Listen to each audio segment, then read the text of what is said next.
I think the thing with gratitude that sometimes is a bit of a sticking point is, this sense that it could be a bit Pollyanna, or it could be sort of covering up difficulties, or, how does it mix with, distress and difficulty?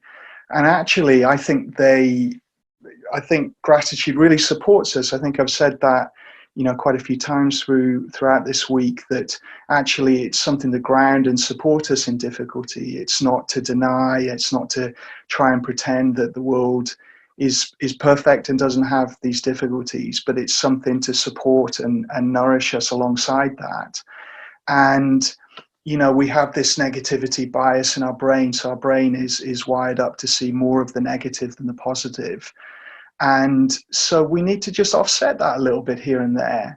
And gratitude is a way of doing that. Morning. I'm just going to show you, I brought a slightly different dog with me this morning. So a very different approach, a lot more meditative than Freddie. So Benji, my dog, will be here.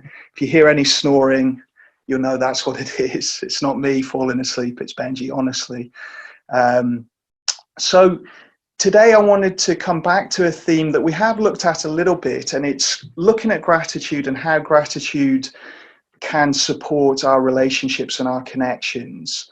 And in fact, I would say this is one of the real strengths of gratitude, and one of the biggest bonuses. So it has all these health impacts. It lowers blood pressure, it reduces inflammation, it improves sleep, it improves, so many different biomarkers in the body, even reduces the wear and tear on your telomeres, the caps on the end of your DNA. So it reduces the aging process or slows it down.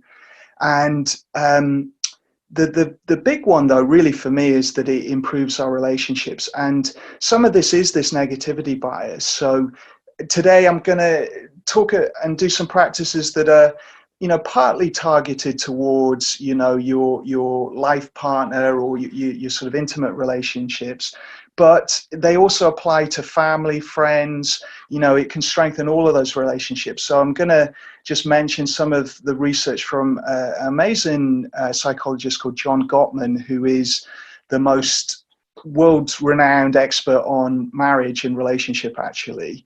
And he can do a thing in psychology which you don't find anywhere else. He can predict divorce rates with 90% accuracy. I may have even mentioned this on calls before, but yeah, he can take video footage and watch couples interacting, and he can predict divorce with 90% accuracy, which you can't do in many areas in psychology.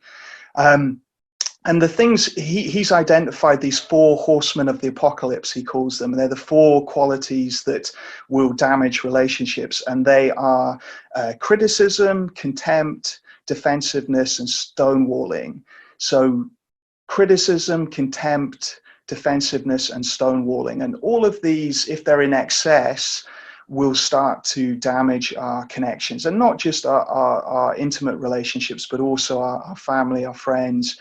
And some of this is this negativity bias at work. So our brain is scanning for threats and social weaknesses and social difficulties, and we'll spot more of them. And then we're very stressed, very busy, and we'll all start doing these tactics. So gratitude is a way to offset this, and particularly contempt, which I think is one of the ones he identifies as the worst, the most toxic.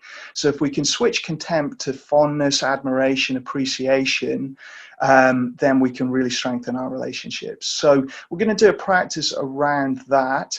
The other thing to say from his research is he says the magic ratio for positive relationships is 5-to-1 positive experiences to every negative. So we have to have so much more positive, nurturing experiences than the difficult ones. So the lucky thing is, if we think about our day-to-day life, we're actually flooded with these kind of small, neutral, positive events in our relationships, in our life. So actually, although the negatives stand out so strongly, there actually are less of them. So this is a way of just connecting more with the positives.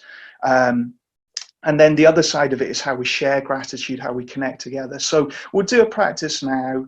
And his name was John Gottman. Gottman. He has the Gottman Institute. He's very sort of renowned in the world of psychology, particularly for relationships, because, you know, he's done this research. He can predict this with such accuracy. And as I say, you can't do that in many areas of psychology.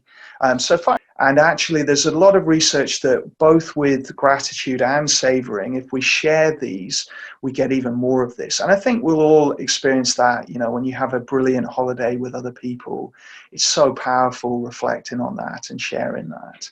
And so, you know, another thing you can do with your partner or with friends is actually do gratitude practice together. So you can do 3 good things before you go to bed at night, or, you know, 3 good things throughout the day at some point when, you know, it feels appropriate. So connecting and sharing gratitude can be so powerful and something to do.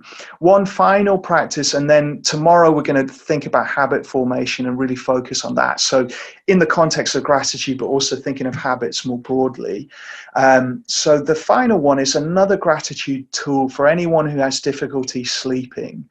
And it's what I call A to Z gratitude. And you basically, as you're lying in bed, your mind might be going off on worries, ruminations, stresses, or you might just feel very alert and awake.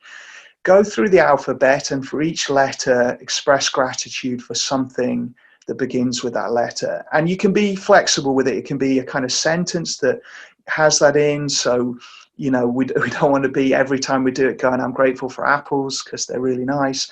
You know, you want to be going different ways of using the letter A. So A something, or, you know, different, you know, saying, using the apple example, I'm grateful for apples such as Braybirds, or, you know, it's a very mundane example, but we want to get as much detail and flexibility and just go through the alphabet and get something with each letter that connects to it. Be as flexible as you like and see, you know, how far you get. Often people will be falling asleep by the time they get to, you know, FG or sometimes further through the alphabet. And it can be a really useful one if you have a lot of worry and rumination at night, or you wake up with that.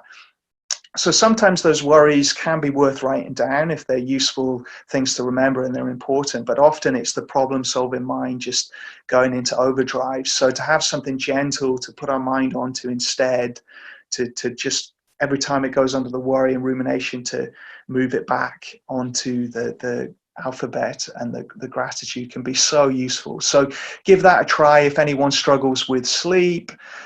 Everyone struggles with sleep now and again. So even if you sleep well most of the time, now and again you might have a night like that, especially as you get older. So this could be a tool for down the line, even if you sleep well now.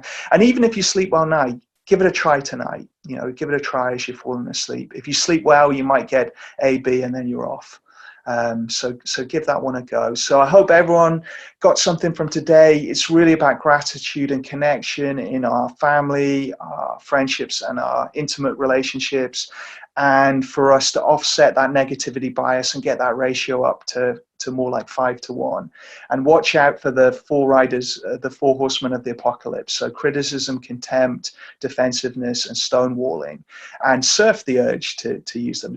So that's like stonewalling is when you ignore, when you shut down and you won't engage with someone. So some people would call that sort of sulking, or, you know, you're clearly annoyed, but you're ignoring someone. And you're sort of putting up a wall, basically, is hence the term, but good clarification there. One more time for Benji, of course, yeah, of course. I almost forgot my buddy here. Can you hear his snoring? Oh, he's gone quiet. So he's a lovely old dog who likes his he likes his routine. He likes his he savors his daytime walks, actually. Yeah, so give his ear a scratch for us. Yeah, okay. Yeah, for sure. He's such a good boy. He's such a good boy, aren't you? Aren't you, pup? There you go. You got a fan base. You got a fan base. Yeah, so he's very chill just now. He certainly is a late sleeper now.